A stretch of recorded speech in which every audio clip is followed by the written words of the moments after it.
Assalamualaikum warahmatullahi wabarakatuh. Alhamdulillah teman-teman semua, mudah-mudahan selalu dalam rahmat Allah Subhanahu wa taala. Pada kesempatan kali ini alhamdulillah saya akan menyikapi bagaimana tentang oknum orang gitu ya. Oknum orang yang membakar Al-Qur'an di Swedia. Jadi teman-teman sekalian, sebagai individu, kita kan sebagai individu, sebagai seorang muslim, maka sikap kita haruslah marah gitu kan ya, haruslah mengecam kan, seperti itu ya. Yaitu perbuatan yang tidak dibenarkan gitu kan ya. Akan tetapi memang secara states atau negara memang kita nggak bisa apa-apa, karena memang di Swedia sana itu membolehkan hal demikian gitu. Maka dia kan mengatakan bahwa ya kalau kamu marah sama saya berarti kamu yang bodoh, karena negara saya ngelindungin saya kan gitu ya.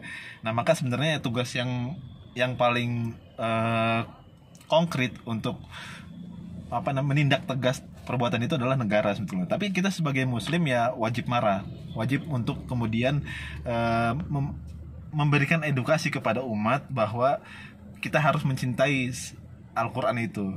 Semakin dibakar, semakin kemudian kita harus mencintai itu. Dan justru menurut saya, mudah-mudahan hikmahnya Al-Quran itu ketika dibakar, maka orang-orang non-muslim itu penasaran dengan isinya kan gitu ya. Kenapa mereka sampai kemudian sebegitu seriusnya sama Al-Quran kan gitu ya. Apakah Al-Quran itu menurut mereka itu jahat kan, enggak ya. Nah, maka pasti mudah-mudahan banyak yang penasaran dengan Al-Quran ini. Saya berharapnya seperti itu. Akan tetapi ya andaikan gini ya, andaikan kita berandai-andai kayak, kalau sayangnya gini ya, Allah itu memberikan kita aturan dalam Islam. Seandainya kalau kita pun membakar balik kitab mereka gitu ya, tentunya kita tidak boleh kan gitu ya. Hebatnya Islam adalah menjaga kepercayaan orang lain kayak gitu ya. Kita dilarang dalam agama Islam membakar Alkitab misalnya kayak gitu. Itu dilarang sama sekali. Dan hukumnya haram. Kalaupun mungkin ada seorang muslim, oknum muslim yang kemudian dia membakar Alkitab gitu, atau membakar salib dan sebagainya macamnya, maka saya pun protes gitu, karena itu nggak boleh. Jangan gara-gara Anda Islam jadi jelek kan gitu ya. Saya pun ke bawah-bawah jadinya kan, seperti itu ya. Yang jelas adalah kita sebagai individu muslim kita harus marah, tapi kita juga nggak bisa berbuat apa-apa karena kita hanya individu.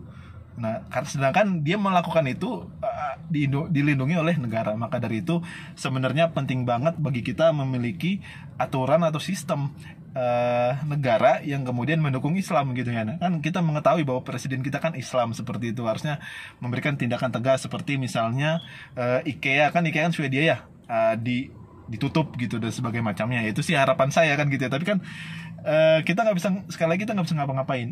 Tapi yang jelas mudah-mudahan dengan adanya kejadian itu, kita sebagai seorang muslim semakin mencintai Al-Quran, dan juga mudah-mudahan yang non-muslim semakin penasaran dalam agama Islam, kemudian mereka masuk Islam berbondong-bondong insya Allah.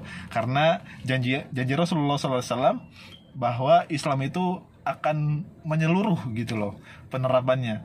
Bahkan yang satu kota yang belum ditaklukkan adalah Roma. Mudah-mudahan di daerah Eropa itu semua pada penasaran sama Islam dan masuk Islam bersama-sama berbondong-bondong insya Allah.